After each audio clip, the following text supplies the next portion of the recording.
வணக்கம். நீட் 2025 இந்த கொஸ்டின் நம்ம டிஸ்கஸ் பண்ண போறோம். பாருங்க, ஃபர்ஸ்ட் நம்ம என்ன கொஸ்டின் எடுத்திருக்கோம் அப்படின்னா, பின்வரும் அலிபாட்டிக் அமில பண்பின் சரியான இறங்கு வரிசை என்னன்னு கேட்டிருக்காங்க. 4 ஆப்ஷன் கொடுத்திருக்காங்க. ஃபர்ஸ்ட் ஆப்ஷன்ல பாருங்க, ஃபார்மிக் ஆசிட், அப்புறம் அசிட்டிக் ஆசிட்.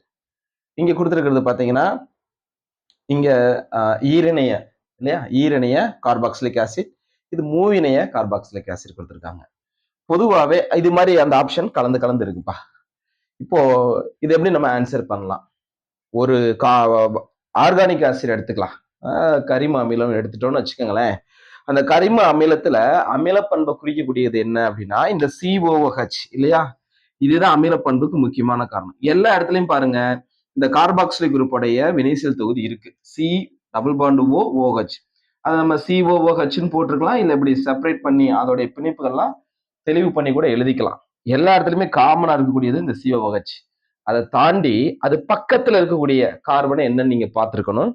என்ன, இந்த கார்பாக்சிலிக் ஆசிடுக்கு பக்கத்துல ஹைட்ரஜன், கார்பாக்சிலிக் ஆசிடுக்கு பக்கத்துல மெத்தில், கார்பாக்சிலிக் ஆசிடுக்கு பக்கத்துல ஈரிணைய கார்பன். இது ஒரு அல்கைல் தொகுதி அப்படின்னு சொல்லுவோம்.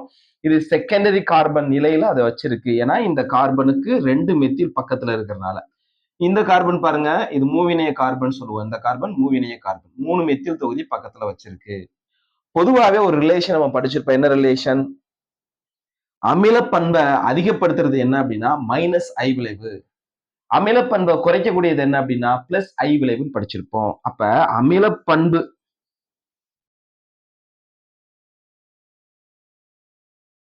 எதுக்கு டைரக்ட்லி ப்ரொபோர்ஷனல்? -I விளைவுக்கு.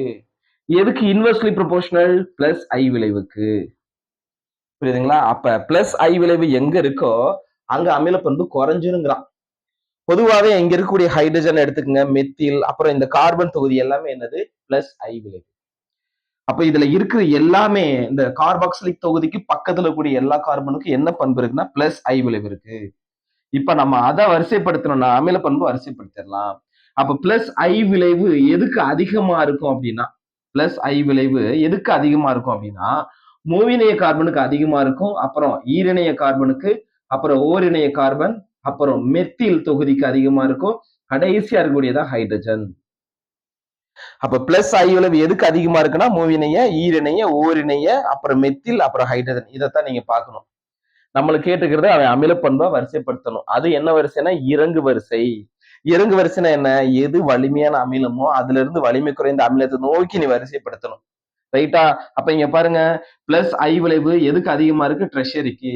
அப்ப மூவிணைய கார்பன் எங்க இருக்கோ அங்கதான் அமில பண்பு எப்படி இருக்கும்? I விளைவு அதிகமா இருக்கும்.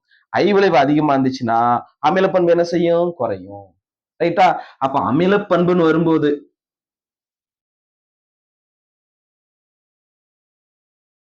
இதுக்கு ரிவர்ஸ், ஹைட்ரஜன், மெத்தில், அப்புறமா ஓரிணைய, அப்புறமா ஈரிணைய, அப்புறமா தான் மூவிணைய. ஓகேவா?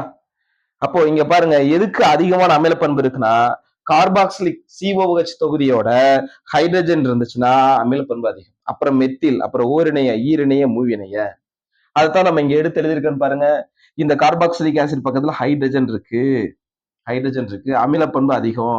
அப்புறம் என்ன இருக்கு? மெத்தில், அடுத்து மெத்தில் இருக்கு. அடுத்து பாருங்க, இங்க ஈரிணைய கார்பன், இது ஈரிணைய கார்பன்.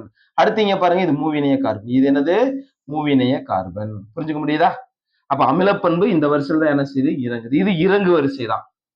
ரைட்டுங்களா? அப்ப ஆன்சர் என்ன வரும் நம்மளுக்கு? ஃபர்ஸ்ட் ஒன் வந்து ஆன்சரா இருக்கும். ஃபார்மிக் ஆசிட் தான் இருக்கிறதுல இந்த அமிலங்களோட ஒப்பிடும்போது இதுதான் வலிமையா மிக்க அமிலமா என்ன செய்யும்? செயல்படும். ஓகேங்களா? தேங்க்யூ.